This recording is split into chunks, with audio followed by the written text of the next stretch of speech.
तमाम सियासी आकलन और अलग अलग स्थितियों को परखने के बाद मुख्यमंत्री पुष्कर सिंह धामी के लिए उपचुनाव की सीट करीब करीब फाइनल हो गई है। और जो अटकलें लगाई जा रही थी कि कौन सी सीट खाली होगी, क्या कांग्रेस के किसी विधायक की सीट से धामी लड़ेंगे, उन अटकलों पर फिलहाल विराम लगता दिखाई दे रहा है। और सूत्रों का ये दावा है कि पुष्कर सिंह धामी अब चंपावत विधानसभा सीट से उपचुनाव के मैदान में उतरेंगे। यानी कैलाश गहतोड़ी जिन्होंने सबसे पहले अपनी सीट खाली करने की बात कही थी, छोड़ने की बात कही थी, उन्हीं कैलाश गहतोड़ी की सीट से धामी मैदान में उतरेंगे।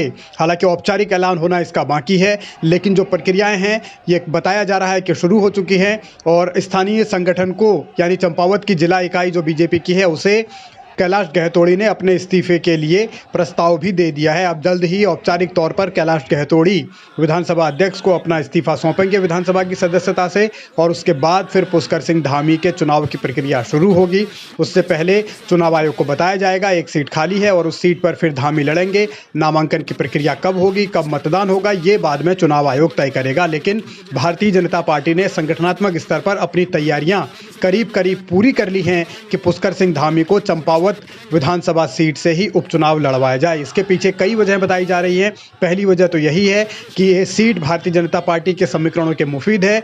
पिछली 2 बार से यानी 2017, 2022 लगातार बीजेपी यहां जीती है और इसीलिए सेफ सीट मानकर पुष्कर सिंह धामी को इस सीट से उतारा जा सकता है। वैसे भी पुष्कर सिंह धामी के जो परंपरागत सीट है खटीमा, उसके पड़ोस में ही चंपावत की सीट है, तो उसमें लड़ने में कोई आपत्ति नहीं होगी। उससे पहले संगठनात्मक बदलाव को लेकर भी बीजेपी तैयारियां अपनी कर रही है। इस पर अभी वर्क चल रहा है कि हम लोग जब दिल्ली बैठे थे तो वहाँ इस प्रकार की चर्चा आई थी कि संगठन की दृष्टि से कुछ जिलों को बढ़ाने की आवश्यकता है, ख़ासतौर पर जो बड़े ज़िले हैं जहाँ विधानसभाएं 5 या उससे ज़्यादा है। तो इस प्रकार का एक होमवर्क हम लोग कर रहे हैं। जल्दी इस पर कुछ नीतिगत निर्णय होगा, तब इसको आगे बढ़ाएंगे। आयुर्वेदिक विश्वविद्यालय संगठनात्मक लिहाज से खुद को मजबूत करने के लिए बीजेपी वक्त वक्त पर कदम उठाती रहती है, लेकिन मौजूदा दौर में बीजेपी के सामने सबसे बड़ी चुनौती है धामी का उपचुनाव और उस उपचुनाव को जीतना।